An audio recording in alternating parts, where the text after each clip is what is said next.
बाळापूर शहरातील अकोला नाका परिसरातील रस्त्यावरील खड्ड्यांच्या दुरुस्तीवरून आता नागरिकांनी सवाल उपस्थित केले आहेत। खड्डे बुजवण्याच्या नावाखाली केवळ सिमेंट आणि गिट्टी टाकून थातूरमातूर काम करण्यात आल्याचा आरोप स्थानिकांनी केला। दुरुस्ती केल्यानंतर काही दिवसातच रस्त्यांची पुन्हा दुरवस्था झाली असून वाहन जाताच धुळीचे लोट उठत आहेत।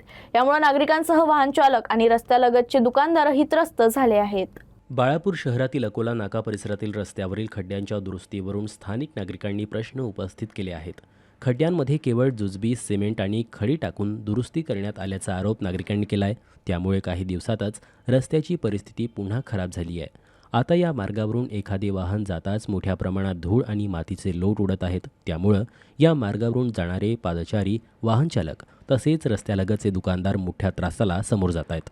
रस्त्याची कायमस्वरूपी दुरुस्ती करण्याऐवजी केवळ थातूरमातूर काम करण्यात आल्याचा आरोप स्थानिक नागरिकांनी केला आहे। अशा प्रकारच्या कामामुळे शासकीय निधीचा योग्य वापर होत नसून समस्या मात्र कायम राहत असल्याचं नागरिकांचं म्हणणं आहे। रस्त्याची योग्य पद्धतीनं आणि कायमस्वरूपी दुरुस्ती करून नागरिकांना धुळीचा त्रासातून दिलासा द्यावा अशी मागणी स्थानिक नागरिकांकडून करण्यात येत आहे। यूसेन न्यूज, अनीस खान, बाळापूर।